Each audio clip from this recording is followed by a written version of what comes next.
Okay, we are at the Pine Hollow parking lot. And the trailhead is right across the street. So here you see the signs. There are restrooms.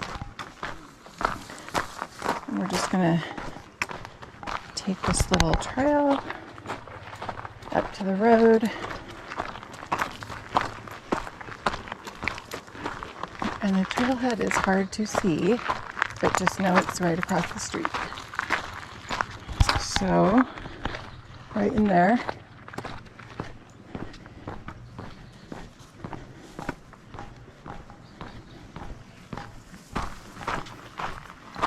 And this is where your trail begins.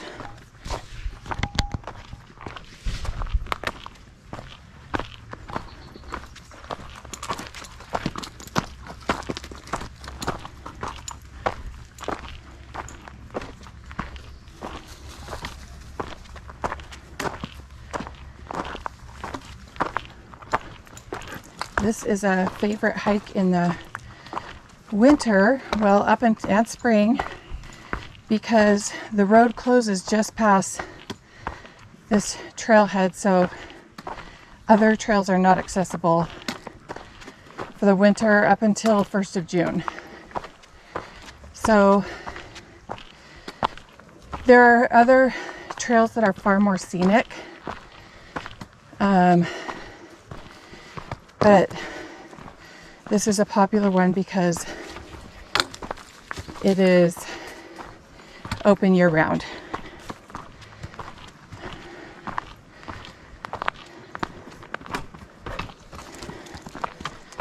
The other thing to know is that there are a lot of motorbikes on this trail, especially on the weekends. So a lot of people find it very unpleasant because of that reason. So just know and be prepared for that. It can get a little dicey sometimes on a narrow trail when you have a motorbike coming. You can see I'm already out of breath. The first mile is very steep uphill. Not very, very steep, but I think it's like 1,000-foot elevation gain. So you've got a really good workout the first mile. So just know that. A lot of this trail is in the shade, but there are a lot of exposed parts too. All right, we're gonna keep moving forward, and I'm gonna stop talking since I can't talk and hike at the same time on this trail.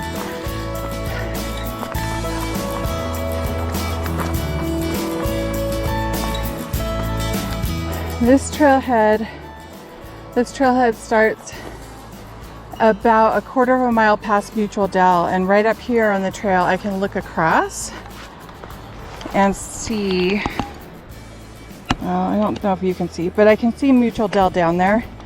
And so this time of year you'll hear lots of noises coming from there because they have summer camps there all summer long.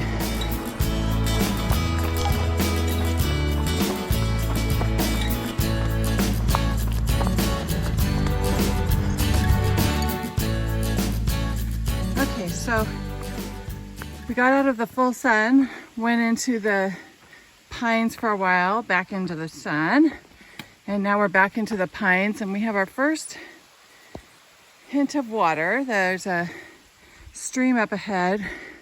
It's the only place where, if you have a pet, that they can take a drink. So do bring water for them because it's not enough for sure. A good part of the hike later on is exposed, and during the summer, pretty warm.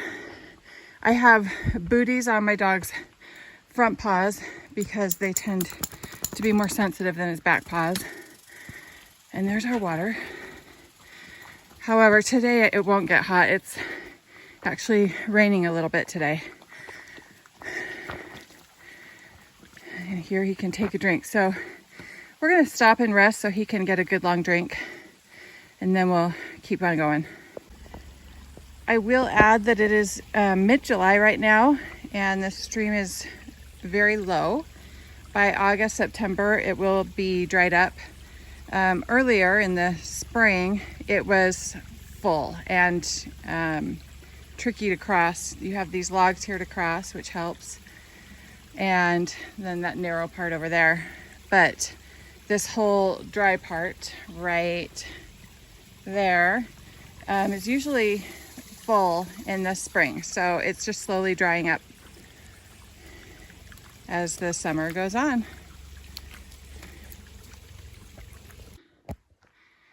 All right, so we're just coming up on the first meadow, and depending what time of year it is, it'll always look different. Right now it's full of plants and wildflowers and grasses. In the fall it'll be a lot lower. In the early spring it's just really low grass, but here I'm seeing not a lot of wildflowers, just really tall grass. So we're going to take this, continue on our trail, and then up ahead you do have a trail split, which I want to show you. If you go right across the meadow, it takes you to the Salamander Flat campground. And if you're camping out there, then you can take that trail right up to here. So we are going to continue left and follow the Pine Hollow sign. And left takes us up this trail right here.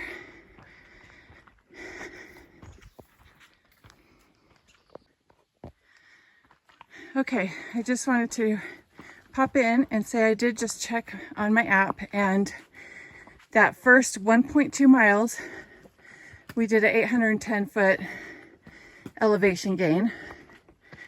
So not too shabby. And in my opinion, that's the hardest part of the hike as far as elevation gain goes. I mean, I'm still going uphill right here, and I will be still going uphill, but for me, it doesn't feel as rough. So I will check back with the elevation gain on the rest of the hike and compare it. But if I remember correctly, that first part is the hardest part.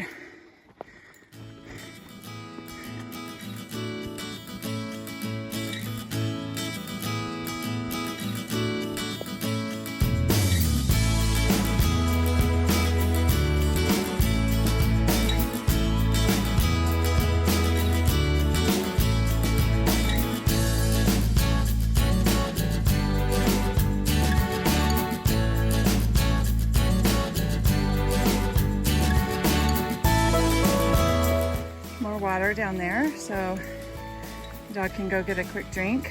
Go get a drink, Tim. Come on.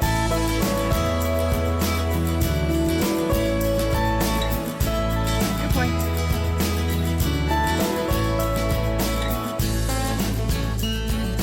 I haven't seen anyone else on this hike. Usually I pass quite a few people. It might be because it's been lightly raining this morning. So as of today, I've been the only person, but usually I've passed trail runners, bikes, bicyclists, motorbikes. It's a pretty busy trail, especially, again, I'll say it again, on the weekends. I would avoid it.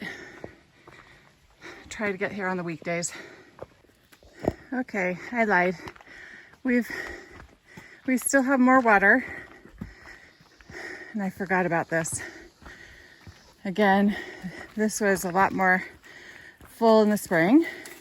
You've got a log crossing here, but you can easily right now cross over here on the rocks. But yeah, if your pet needs a drink, here's a good chance. Get a little drink.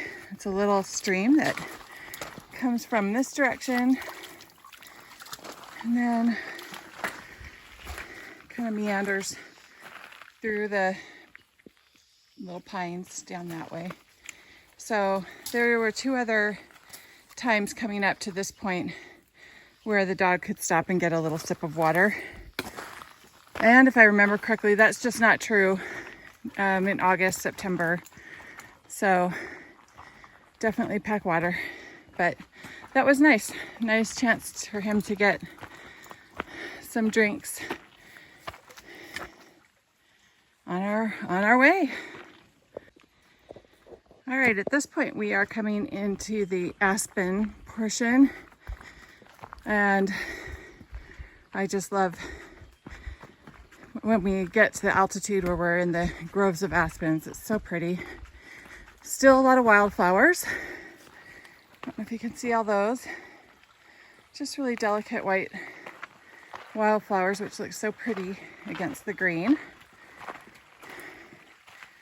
And the best time for wildflowers really is late June and July. I can see a bunch already dying off at the lower elevation, but up here they're still going strong. And I will share pictures of all the different flowers that I am seeing on this trail. So yeah, we've got just this mixture of pines and aspens, which I just love. And then in a little bit up here, we'll come up to the next meadow and I'll show you what to do from there.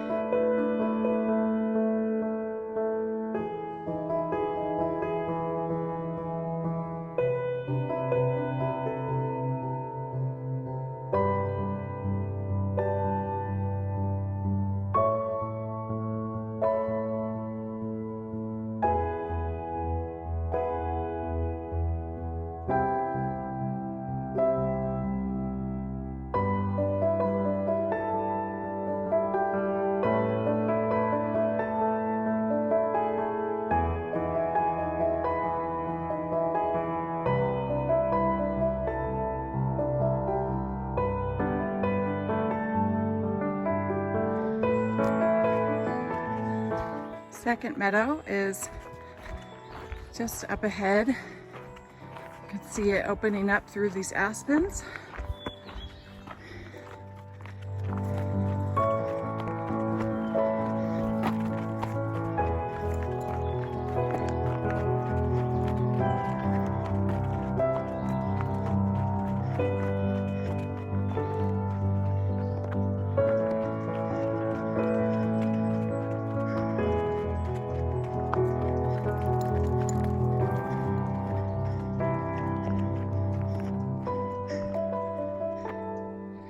So a lot of people will stop here and turn back, which is definitely a good, sorry, I thought there was a bug on me.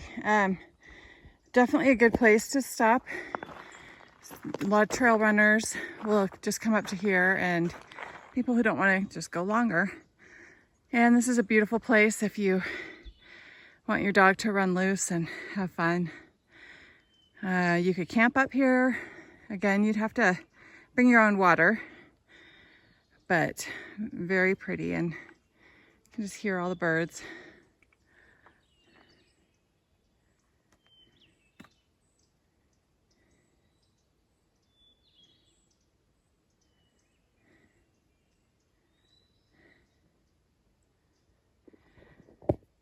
Okay, so for our hike, we are just going to keep on the trail, and it will actually wind around this side of the meadow. Let me point. It'll go up and then up through those trees. So that is where we are headed right now.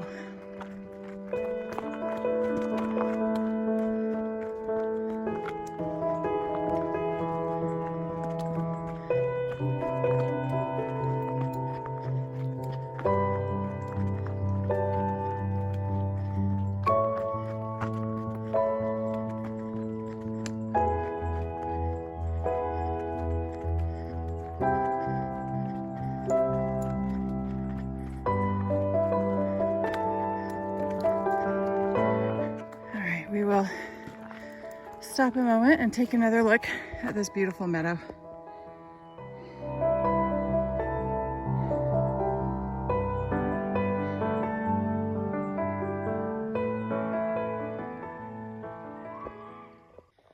we've made our way up to another trail choice, trail split.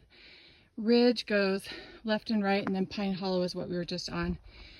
If you want to take the Pine Hollow loop, go right. It just loops around, kind of straddles the road over there. I like to go left, so that's what I'm going to do today.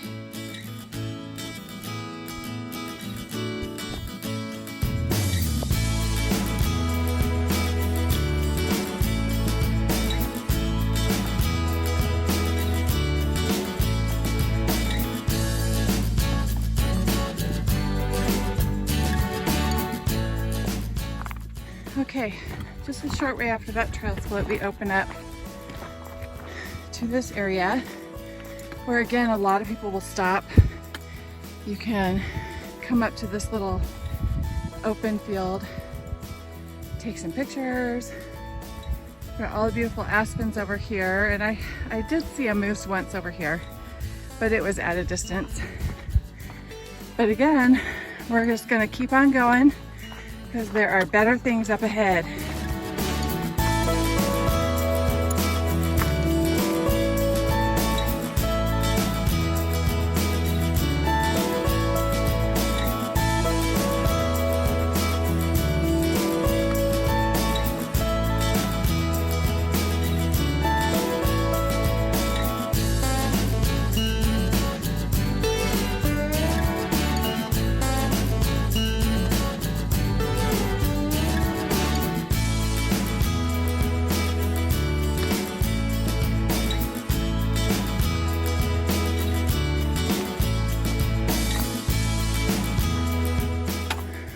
Okay, so from this vantage point, it is raining, so the mountains are kind of in a mist, but we're starting to see some gorgeous views opening up, and they will continue to open up as we can continue forward.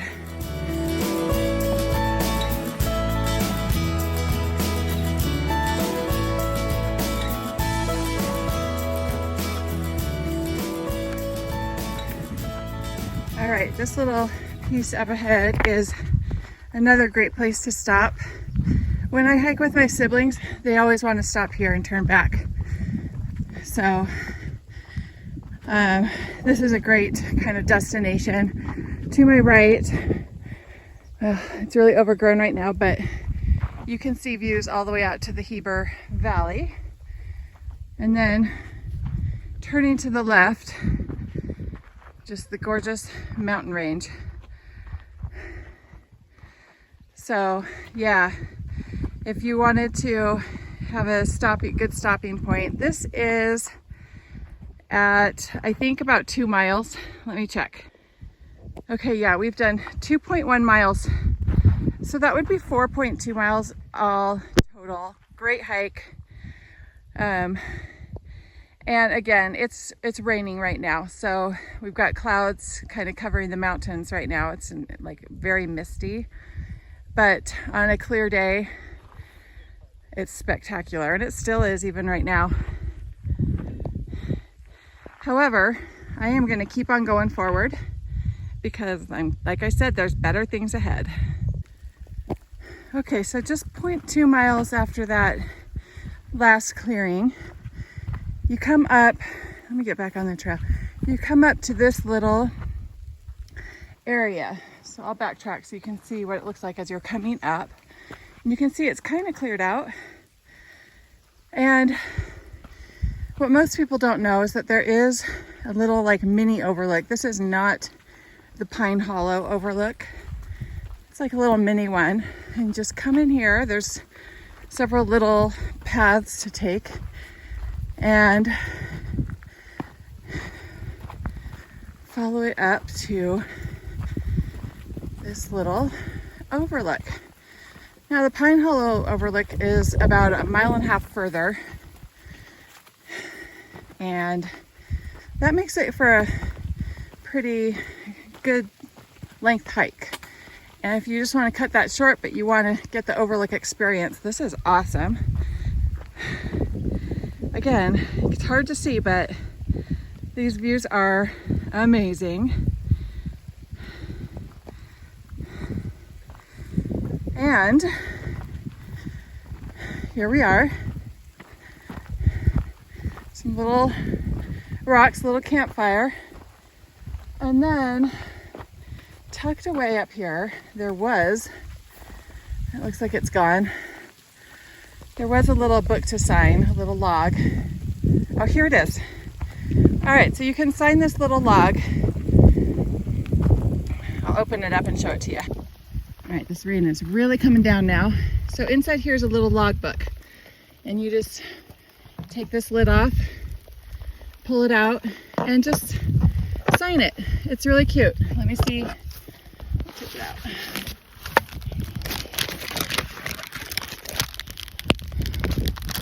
Get busy living or get busy dying. The world is not always a place to be angry. Memories live longer than dreams. So just people leave little inspirational thoughts. And there's a couple little like candies and helpful things down there. So, sorry. Can't really do this one-handed. So that's the log.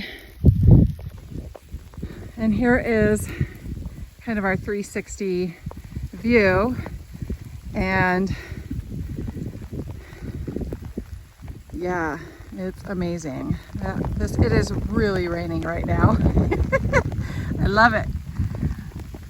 And then that's that little path that we took to get here. So it's one of those things that if you don't know about it, you're not going to find this. And so I'm spilling the beans because I want everyone to see this. There's no need to go to the other overlook. The other overlook is amazing. Actually, I haven't been to, I will confess, I haven't been to the actual overlook because everyone says it's a dud, but right before it, there is an overlook that is amazing. Let's get that wider, there we go. And it's like a rock that juts out over this canyon. And I'm terrified of heights, but I still think it's awesome. So yeah, here we are.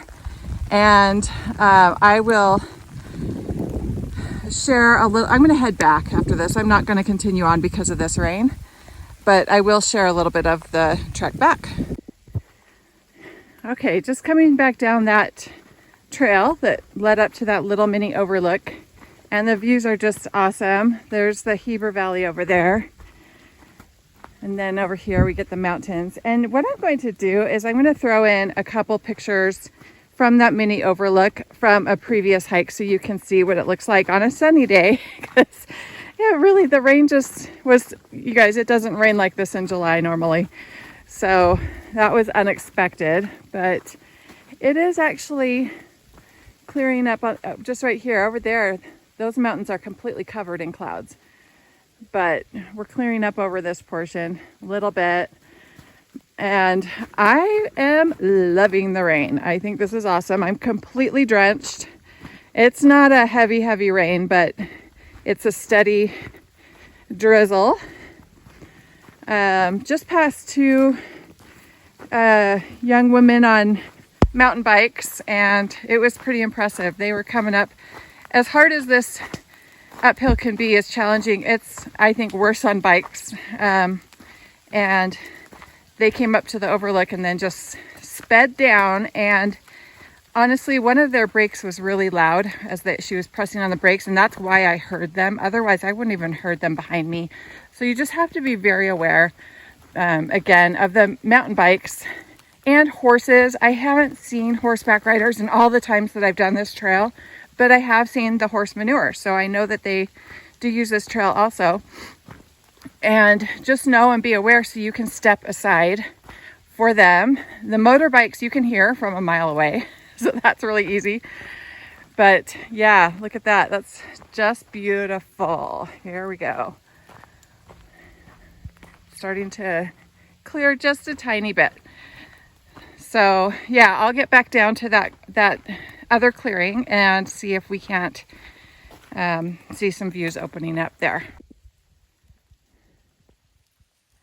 All right, so here's that clearing. And again, this is where so many people will just stop and not go up to that mini overlook. I recommend going up to the mini overlook. Honestly, it's 0.2 miles further Not far at all. And if you know it's there, go for it. It's well worth it. But yeah, here you can see that. I don't know the names of the mountains, but that mountain there is completely covered in cloud cover. And then over on this side, it's clearing up a bit on the Heber Valley side. So we'll just keep walking and take a look. It is still raining, but not bad. Hold on, I'm gonna clean off the lens. Okay. So there's the Heber Valley side.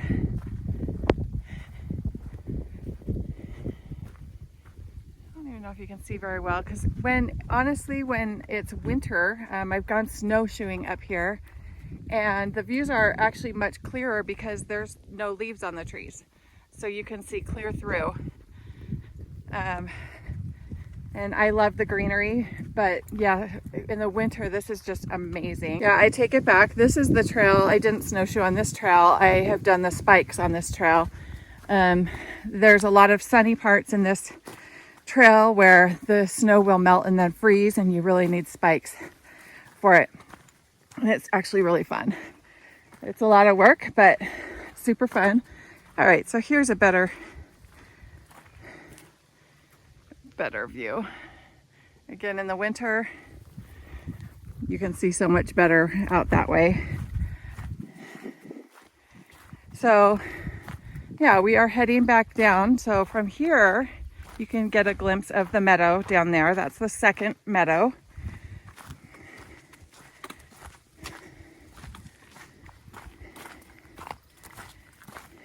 And I just prefer this way. I think it's prettier. However, if you do the Pine Hollow loop, which at the Ridge Trail split, you would go right. Last year I did that and it was much easier. So if you're looking for an easier route, that's it. But there were more beautiful variety of wildflowers over there. So the negative that I didn't like about the Pine Hollow loop route was it does come up right beside the road that goes through American Fork Canyon, and you can just hear lots of cars the whole time on that when you're on that portion of a certain portion of that route. So I didn't really feel like I was just out in nature, and yet it was more shaded than here, and so there were a lot of really beautiful wildflowers. So it's definitely worth doing, and especially if you're looking for something a little easier. And here is that meadow. Actually, I take it back. I'm just giving all kinds of wrong information. This is not the second meadow. This is just that clearing. I'm going to call it a clearing, where again, a lot of people will stop and not continue on. And in the winter, again, with no leaves on the trees, you can see so much further out to Heber over there. It's just a beautiful spot. And when it's not raining, you can see the mountains. So again, I will add pictures from previous hike on this same exact path, and you can get an idea of what it looks like on a sunny day.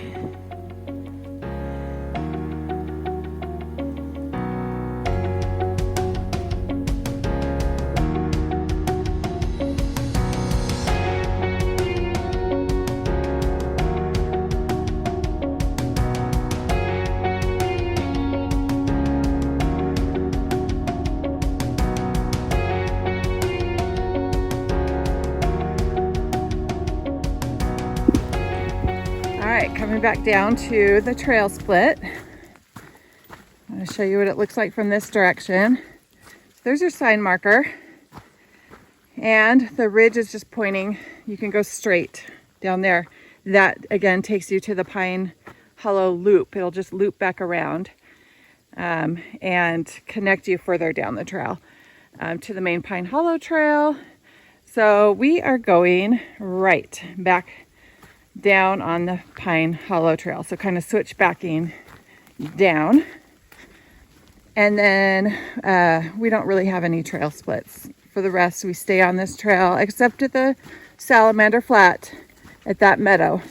We, if you're camping out or started out at Salamander Flat, then you go through the meadow, across the meadow to there. Otherwise, you'll stay right and stay on the Pine Hollow Trail. So here we are coming back down. And this time I can truthfully say that we are coming down into that second meadow because I can see it. So let me see, right there, you can see it. So we are just up along the far side of that meadow right now.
Poor dog is soaking wet. He's not a fan of rain either. Okay. All right, so here is that meadow.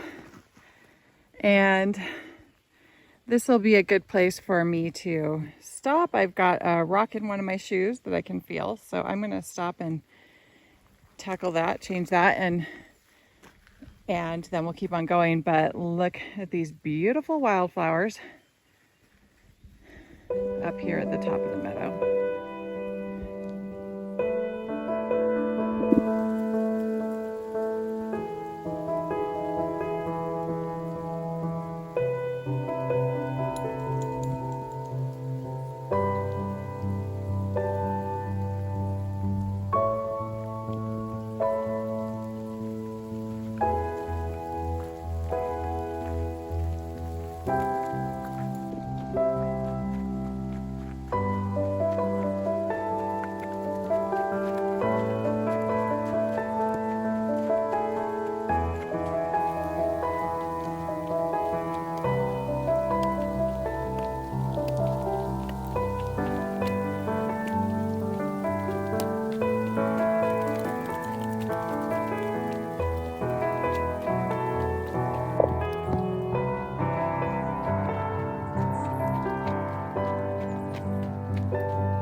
All right, so we're coming back to the beginning. This is the more exposed part of the trail. And I had to stop filming for a good portion because the rain had made it so muddy that I just literally was taking just baby steps trying to keep my balance, and at some parts literally just sliding in the mud down the trail trying not to fall. It wouldn't be the worst thing if I did, but glad I didn't. And look at these clouds, just gorgeous. This is not normal, you guys, for July. This is just not normal. I was expecting a sunny, hot hike and got completely the opposite of that. I actually had to layer up and put a sweatshirt on because it was raining so hard. But yeah, this looks just amazing. And here's the road.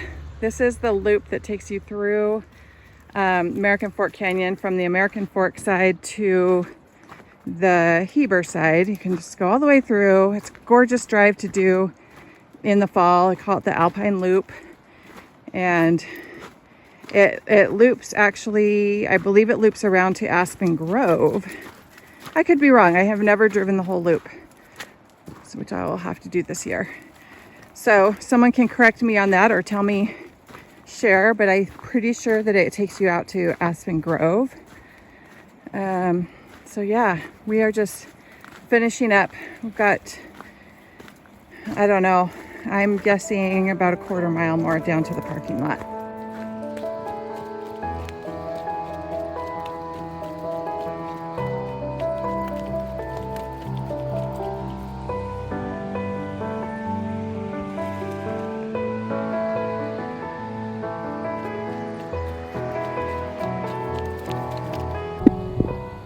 All right, we just finished, and my app tells me it was 4.9 miles and about 1,300 foot elevation. So yeah, most of that elevation is in that first part of the trail. And yeah, good hike. So yeah, I thank you for joining me on this hike, and I wish you a very blessed day. Bye-bye.